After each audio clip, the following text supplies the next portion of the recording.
Nanawagan ng Pangulong Aquino na huwag sayangin ang pagkakataong bumoto sa mismong araw ng halalan. Payo ng punong ehekutibo, maging matalino sa pagpili ng tamang kandidato. Yan ang balitang hatid ni Rocky Ignacio. Muling hinikayat ni Pangulong Aquino ang publiko na huwag sayangin ang karapatang makapili ng tamang tao sa serbisyo publiko.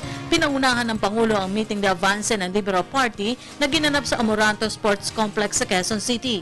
Kasama ng Pangulo ang buong senatorial slate ng Team Pinoy. Nasa huling yugto na po tayo ng kampanya.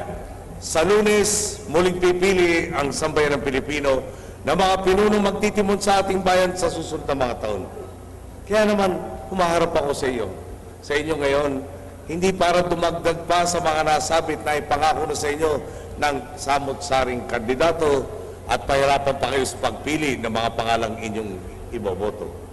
Narito po ako upang diretsang ilatag ang buod ng paparating na halalan at ang halaga nito sa ating kinabukasan. Malinaw po ang sinundan nating pamahalaan na bigyan ng 9 taon para maglingkod. Tanong po, ano po ba ang ginawa nila? Gate ng Pangulo, nasa kamay kasi ng kanyang mga boss ang pagbibigay ng makakasama para magpatuloy ang tuwid na daan sa ilalim ng good governance. Hindi na anya dapat mabali walang katotohanan na nagawa ang mga sinasabing imposible sa loob ng 3 taon kumpara sa nakalipas na 9 na taong pamunuan ng nakalipas na administrasyon. Kabilang na dito ang pagwawakas ng kakulangan sa silid-aralan, sapat na elektrisidad sa mga kanayunan, pagiging rice sufficient at investment grade status mula sa mga international credit rating agencies. Nag-iba lang po ang takbo ng ating kasaysayan nang manaig ang nagkasantinig ng ating mga boss ang sambayan ng Pilipino noong nakaraang halalan. Sabi po natin lahat, tama na ang katiwalian, sobra na ang kahirapan, palitan na ang baluktot na kalakaran. Tapat at tuwid na serbisyo nakatutok sa interes ng taong bayan, yan ang kailangan. Ang ginawa natin sa tuwid na daan, tinumbasan natin ang pagkilos at pagsisikap ang hangarin nating makamit ang pagbabago. Upang isa-isa itong magkatotoo. Nang magsimula tayo, di natin sinasabing mababago natin ang lahat o nasa atin ang kasagutan sa lahat ng problema. Pero klaro naman po, sa nakalipas na halos 3 taon, dahil sa ating bayanihan, paulit-ulit nating pinapatunayan na ang dating imposible ay posibleng maisakatuparan.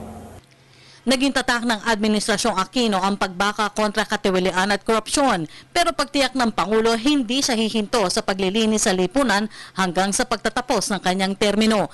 Kaya hiling nito sa publiko tulungan ng gobyerno na itodo na ang pagwelo ng laban sa graft and corruption. Sana ipakita na namin sa inyong 3 taon na paumpisa pa lang ng pagbabagong talagang magsasabi tayong lahat. Ang laki na ng pinagkaiba ng bansa, lalo na pag ako po'y nagpaalam sa inyo sa 2016.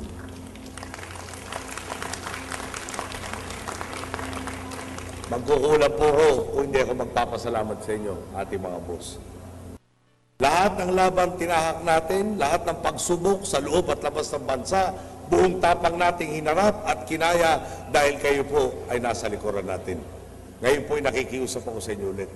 Kumbaga, nag-umpisa na tayo out of the starting block. Panahon na talagang todo-todo buwelo. Kailangan ipakita natin sa Lunes kung saan tayo tutungo bilang isang bansa, isang lahi. Para sa Telebisyon ng Bayan, Rocky Ignacio.